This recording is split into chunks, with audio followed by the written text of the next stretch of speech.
1. Tabipun. Perkenalkan, nama saya Rizka Sapitri, mahasiswa PPG dalam jabatan kategori 1 gelombang 3 2023 LPTKA Universitas Bandar Lampung. Berikut adalah video PPL siklus 1. Selamat menyaksikan. Assalamualaikum warahmatullahi wabarakatuh. Waalaikumsalam warahmatullahi wabarakatuh. Apa kabar anak-anak hari ini? Alhamdulillah kita masih bisa bertemu di pembelajaran sejarah Indonesia. Ya, untuk awal dari pembelajaran kita, ibu absen dulu ya nak. Ya, Bu. Adinda Ulfa, hadir. Septia Nurjana, hadir. Upit Damayanti, hadir. Rizky Dwi Marsayu, hadir. Baik, semua pada sehat? Sehat ya. Kita akan memulai pembelajaran sejarah. Topik yang akan kita bahas adalah masuknya dan berkembangnya agama Hindu-Buddha di Indonesia. Ya, kan setelah minggu lalu kita pelajari tentang asal-usul nenek moyang. Ya, ada dari Melayu, terus ada manusia-manusia pra-aksara. Sekarang kita akan mempelajari tentang masuk dan berkembangnya agama Hindu Buddha di Indonesia. Nah, sebelum kita masuki pembelajaran, kan udah pada masuk nih, udah siang ya. Yo, kita mau mengadakan tepuk semangat, ya kan? Ayo berdiri deh. Semangat ya. Oke, yuk berdiri sama siapa nih? Yang suaranya kuat. Rizky Dwi, yo Rizky Dwi. I am Dwi. Doang. Yo. 1, 2, 3.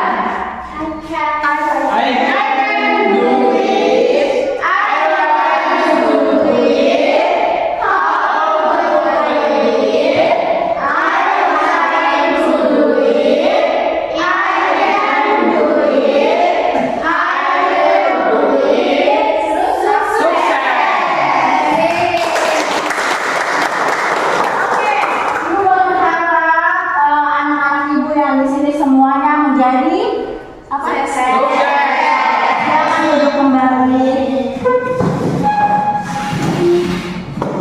Ya, setelah dari tembuk sukses tadi ya, di sini kita akan mempelajari tentang masa berkembangnya agama Hindu-Buddha di Indonesia. Perlengkapan di sini perlengkapan belajar yang perlu kita siapkan, ada buku paket. Kita sudah ini ya. LKPD nanti dikirimkan buku tulis dan alat tulis. Setelah itu di sini ada barcode di mana isinya tentang video pembelajaran masuknya Hindu-Buddha ke Indonesia. Bisa nggak kalian buka barcode-nya? Sebenarnya bisa ya, nanti ibu kirimkan ke ini. Cuman ini ibu putarkan ya video tentang teori masuknya agama Hindu-Buddha ke Indonesia. Silakan menyaksikan. Teori tersebut adalah teori Brahmana, teori Ksatria, teori Waisya, dan teori arus balik. Sebenarnya ada satu teori lagi, yaitu teori Sunda yang dikemukakan oleh Van Weber. Namun teori ini terbilang lemah dan tidak sekuat 4 teori lainnya. Oke guys, langsung saja teori pertama, teori Waisya. Teori yang dikemukakan oleh N.G. Comey menyebutkan bahwa golongan Waisya adalah yang telah aktif menyerahkan agama Hindu dan Buddha di Indonesia. Hubungan dagang antara India dan Indonesia sudah berlangsung sejak abad 1 Masehi. Kepulauan Indonesia merupakan jalur laut perdagangan dari Tiongkok menuju Timur Tengah ataupun sebaliknya. Pada mulanya, para pedagang India berlayar untuk berdagang. Pada masa itu, jalur perdagangan hanya ditempuh melalui jalur laut, dan mereka menggunakan kapal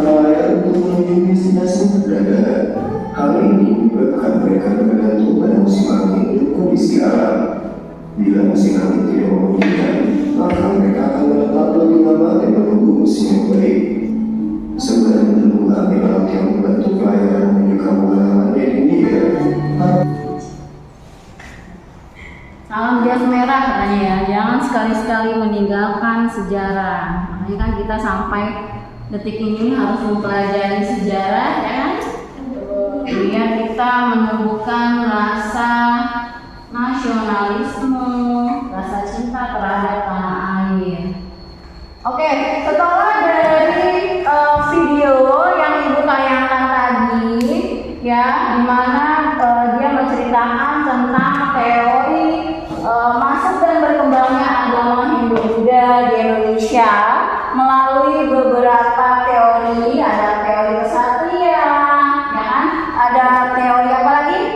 Waisa, Brahmana, dan arus balik di situ ya. Teori-teori tersebut merupakan teori masuknya Hindu-Buddha di Indonesia. Kalau di situ kan dikatakan bahwa kalau Brahmana siapa yang membawanya? Golongan Brahmana. Ya, golongan Brahmana atau kerajaan. Kalau kesatria, prajurit, ya kan? Waisa, Pedagang. mau balik, Kak. Kalau Sudra, Kalau Sudra itu dari budak yang bermigrasi ke Indonesia. ya, oke. Setelah dari yang video dan kalian mengamati yang video tersebut, ya, sekarang ibu mau menanyakan deh satu pertanyaan tematik nih biar kalian paham. Apa sih coba yang kalian ketahui tentang teori masuk dan berkembangnya agama Hindu-Buddha di Indonesia? Coba ada yang bisa menjawab pertanyaan? Ya, silakan. Ya, jadi yang saya ketahui dari teori masuknya Hindu-Buddha di Indonesia itu yang pertama ada teori Brahmana, yaitu yang dibawa melalui kaum Brahmana. Terus ada teori Waisya, yaitu dibawa oleh para pedagang India. Kemudian ada teori Sudra, yaitu dibawa oleh para budak yang berada di India. Terus ada teori arus balik itu dari masyarakat Indonesia yang belajar di India, kemudian dia membawanya ke Indonesia gitu. Terus ada teori kesatria, yaitu yang dibawa oleh kaum militer atau prajurit. Oke, terima kasih Adia. Oke ya, tadi sudah Jana Wardinda menjelaskan tentang teori-teori masuk dan berkembangnya agama Hindu-Buddha di Indonesia. Sekarang ibu akan menyampaikan tujuan pembelajarannya. Di sini ada yang pertama mengolah informasi tentang proses masuknya agama dan kebudayaan Hindu dan Buddha ke Indonesia serta pengaruhnya pada kehidupan masyarakat Indonesia masa kini. Terus yang kedua, membedakan berbagai teori tentang masuk dan berkembangnya agama dan kebudayaan Hindu-Buddha di Indonesia. Yang ketiga, menganalisis berbagai teori tentang proses masuknya agama dan kebudayaan Hindu-Buddha di Indonesia. Terus yang keempat, mempresentasikan pendapat teori yang paling tepat dari berbagai teori yang ada tentang proses masuk dan berkembangnya Hindu-Buddha di Indonesia. Untuk pembelajaran kali ini, ibu akan menggunakan pembelajaran yang dikatakan sebagai PJBL, yaitu Project Based Learning. Apa sih Project Based Learning? Coba kalian nanti akan membuat sebuah kalau di sini ibu meminta kaliannya berupa Canva atau poster ya. Jadi langkah-langkah dari kegiatan pembelajarannya di sini guru memberi penjelasan materi tentang teori masuknya Hindu-Buddha ke Indonesia. Sudah ibu jelaskannya sedikit tadi dan modul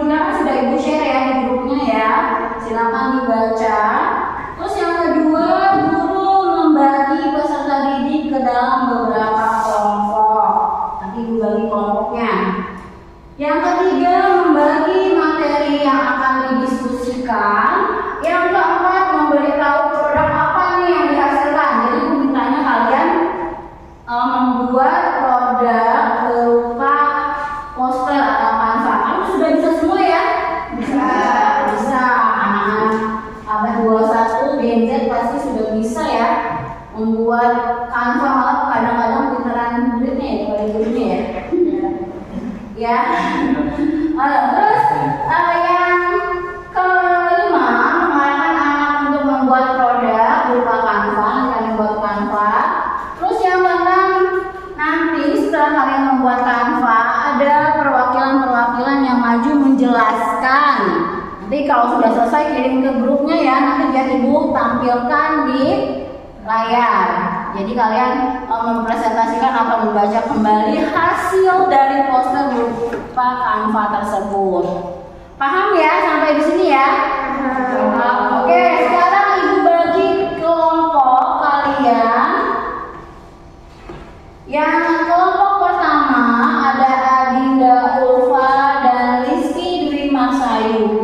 Kalian akan membahas tentang teori Brahmana.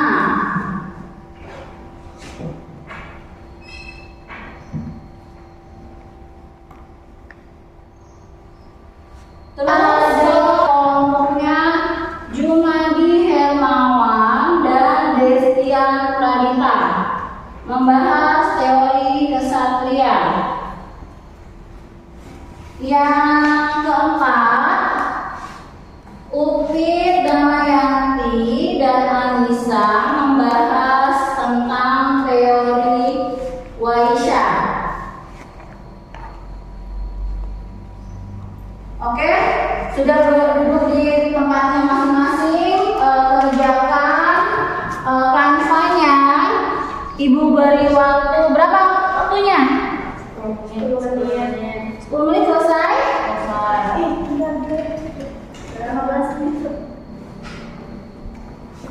Ayo, berapa menit waktunya kita sepakati bersama? 10 menit selesai ya? Iya Bu. Selesai? Nah, oke, 10 menit selesai. Silahkan kerjakan. Silahkan kerjakan di kelompoknya masing-masing. Kalau yang nggak bisa bertanya ke ibu. Jadi kalau dia berupa poster, ya, apa sih poster itu coba?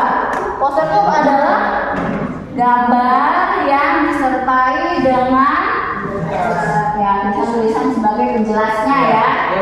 Jangan beda dengan mading atau pamflet, beda. Jadi ibu mintanya poster.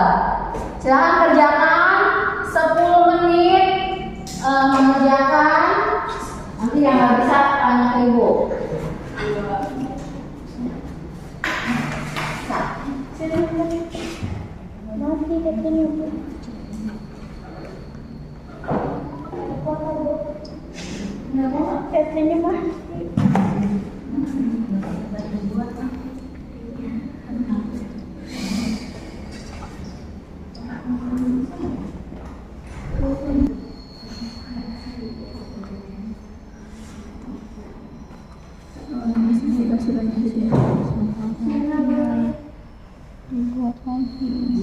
Kesepian ya Bu? Ya. Pengertiannya. Ditambah pengertian lagi.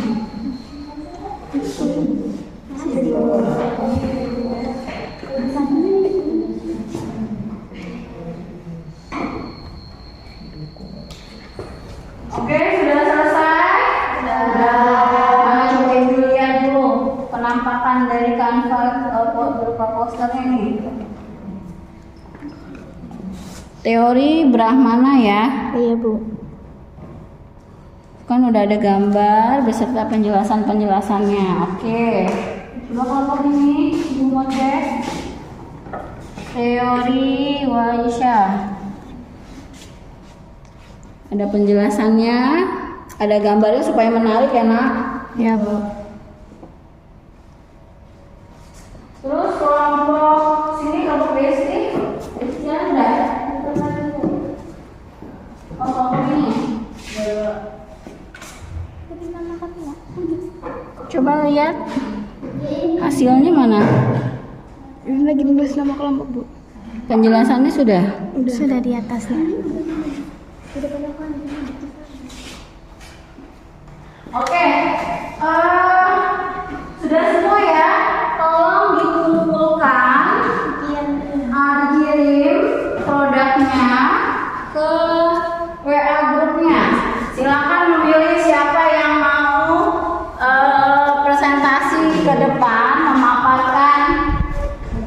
produk hasil Canva-nya coba.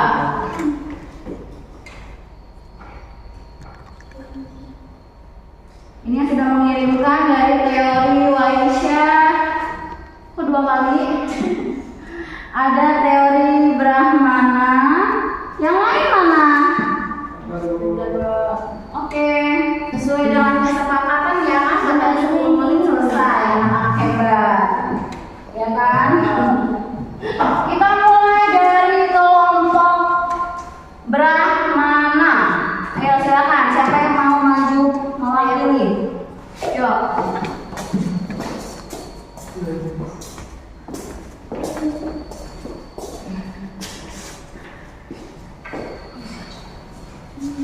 Baik, sebelumnya izin memperkenalkan diri. Saya Adinda Ulfa dari kelompok 1 dan anggota saya Rizky Dimasayu. Berdirinya saya di sini, saya akan menjelaskan teori Brahmana, yaitu teori masuknya kerajaan Hindu-Buddha di Indonesia.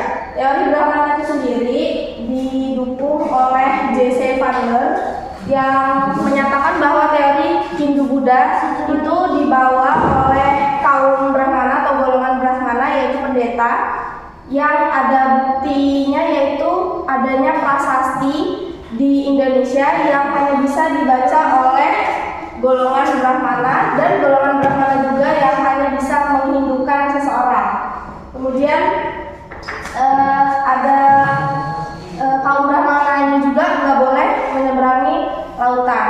Dengan adanya kaum Brahmana ini, maka di Indonesia itu banyak peninggalan sejarah Hindu-Buddha kayak candi, terus adat istiadatnya kayak gitu karena masuknya kaum Brahmana. Mungkin cukup sekian presentasi dari saya. Apakah ada yang ingin ditanyakan? Ayo, ada nggak nih pertanyaan atau kritikan tentang hasil dari kelompok pertama, yaitu teori Brahmana? Ini hasil posternya nih, kira-kira menarik nggak posternya? Menarik? Iya. Oke ya, di sini gambarnya jelas, terus tulisannya jelas, teori-teorinya juga dijelaskan, ya kan? Ada yang mau ingin bertanya atau menyanggah atau kritikan? Nggak ada? Oke, terima kasih kelompok satu.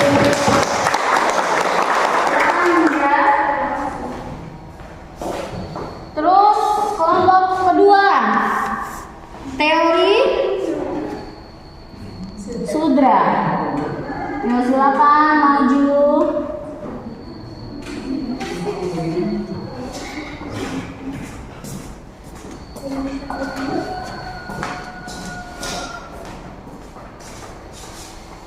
Izin memperkenalkan diri, nama saya Safira Handi. Berdirinya saya di sini untuk mempresentasikan teori Sudra yang dibuat oleh Van Faber. Merupakan teori penyebaran Hindu-Buddha yang dibawa oleh para budak Sudra yang bermigrasi ke Nusantara. Menurut teori ini, di India banyak terjadi perang. Dengan demikian, banyak pula tawanan perang. Indonesia dijadikan sebagai tawanan pembuangan bagi tawanan-tawanan perang. Para tawanan perang itulah yang menyebarkan kebudayaan Hindu di Indonesia. Cukup sekian dari saya. Adakah pertanyaan? Ayo teman-teman yang lainnya, apakah ada yang ingin ditanyakan tentang teori Sudra? Jadi teori Sudra ini merupakan teori penyebaran Hindu-Buddha yang dibawa oleh para budak ya, yang bermigrasi ke Nusantara. Bukan golongan Rohingya, bukan ya? Kan sekarang kita lagi hype banget ya tentang pengungsi apa? Itu Bu. Rohingya. Ya kan, yang nggak mau bekerja, dia mau dikasih makan. Oke, sudah, terima kasih kepada kelompok 2 tentang teori Sudra. Terus silakan kelompok ketiga. Ayo, tentang teori warahmatullahi wabarakatuh. Waalaikumsalam warahmatullahi wabarakatuh. Perkenalkan, nama saya Jumadi Hermawan. Ingin mempresentasikan teori kesatria. Teori kesatria menyatakan bahwa ajaran Hindu dan Buddha masuk ke Indonesia dibawa oleh kaum kesatria. Teori ini didukung oleh Profesor Moes yang menyebutkan pada abad ke-4 sampai 6 Masehi kerap terjadi kekalahan perang oleh kaum kesatria. Kekalahan kesatria membuat mereka melarikan diri tinggal ke Nusantara. Teori kesatria juga mengatakan bahwa proses kedatangan agama Hindu ke Indonesia dilakukan oleh para kesatria, yakni golongan bangsawan dan prajurit perang. Oke, sudah. Sekian dari saya untuk mempresentasikan teori kesatria. Terima kasih kepada kelompok 3 tentang teori kesatria. Ayo kita lihat sama-sama posternya nih. Oke, kelompok 1 ada tanggapan nggak tentang posternya? Kenapa di gambar posternya itu ada kayak candi itu? Apa? Yo, kenapa di posternya kata kelompok 1 ada gambar candi? Masih berhubungan dengan Hindu Buddha gitu ya? Iya, Bu. Masih berhubungan. Masih berhubungan dengan Hindu Buddha. Terus apa lagi? Udah, Bu. Udah. Hanya berhubungan karena dia masih simpel, terlalu simpel ya sebenarnya kalau untuk poster ya. Ya nggak teman-teman? Iya. Ya kan? Kalau untuk poster ini terlalu simpel. Menarik ya kira-kira? Menarik ya nih. Simpel sangat, Bu. Biar apa namanya tulisannya sampai langsung gitu ya, nggak pakai bertele-tele ya. Oke deh, nanti bukti kata dia diperbaiki lagi tentang pembelajaran pembuatan poster kanvanya. Terima kasih, silakan tutup. Sekian dari saya. Wassalamualaikum warahmatullahi wabarakatuh. Waalaikumsalam warahmatullahi wabarakatuh. Oke, sudah. Semuanya sudah ya, 4 kelompok sudah maju mempresentasikan hasil dari produknya berupa poster. Ya, sekarang setelah dari pemaparan poster tersebut,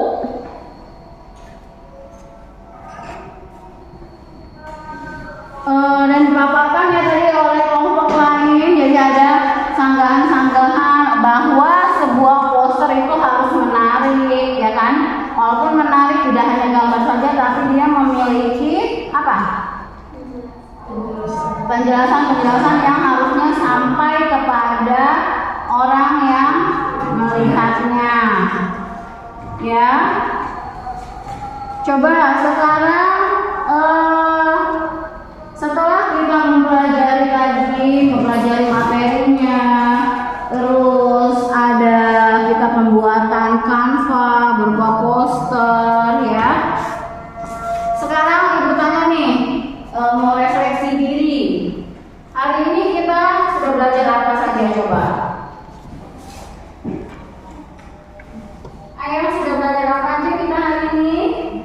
Belajar teori masuk dan berkembangnya agama Hindu dan agama Hindu Buddha di Indonesia melalui beberapa teori. Ibu akan mengambil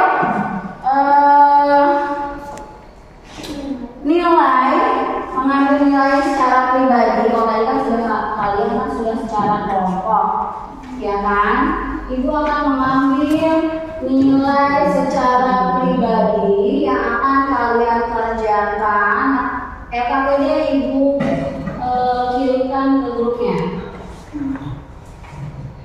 Ada beberapa soal di sini. Ini sebagai evaluasi sampai di mana mengukur tercapaian tujuan pembelajaran kita tadi yang sudah Ibu sampaikan di awal ya. Silakan kerjakan.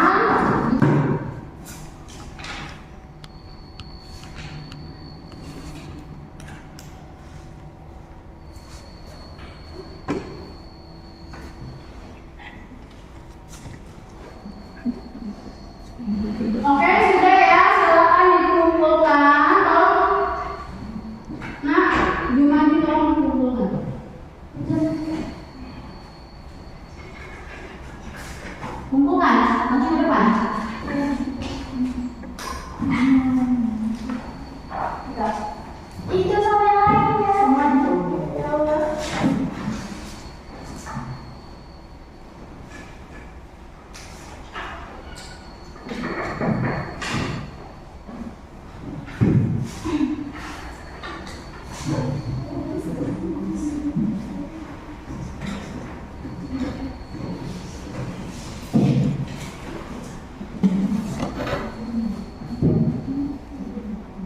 Dari pembelajaran tersebut ya tentang masuk dan berkembangnya agama Hindu Buddha di Indonesia, ada yang mau ditanyakan lagi nggak? Sudah jelas semua ya? Sudah bahwa kalau teori Brahmana dasarnya dari apa tadi? Dari golongan ya Brahmana atau raja-raja. Terus kalau teori Sudra dari siapa tadi teori Sudra? Mana teori Sudra? Dari apa? Buddha. Terus kalau kesatria dari mana? Kesatria? Ya perang dari para prajurit. Sedangkan kalau teori Waisya dari para pedagang. Sudah ya sampai di sini sudah paham ya tentang teori masuk dan berkembangnya agama Hindu Buddha di Indonesia. Oke ya? Nah, minggu depan ya kita akan mempelajari lagi tentang akulturasi kehidupan dan kebudayaan Hindu Buddha yang ada di Indonesia. Jadi kalian siapkan nanti mulai dibaca-baca. Minggu depan kita akan belajar tentang teori masuk dan berkembangnya atau akulturasi kehidupan sosial budaya dari masyarakat Hindu dan Buddha. Sudah? Cukup ya untuk pembelajaran hari ini ya? Oke, Ibu ucapkan terima kasih untuk pembelajaran hari ini. Semoga minggu depan lebih semangat lagi dalam mengikuti pembelajaran sejarah. Sampai di sini pertemuan untuk hari ini, untuk siang ini. Ibu ucapkan terima kasih. Silahkan baca doa kita pulang. Silahkan dipimpin oleh ketua kelas. Semua siap. Berdoa mulai. Berdoa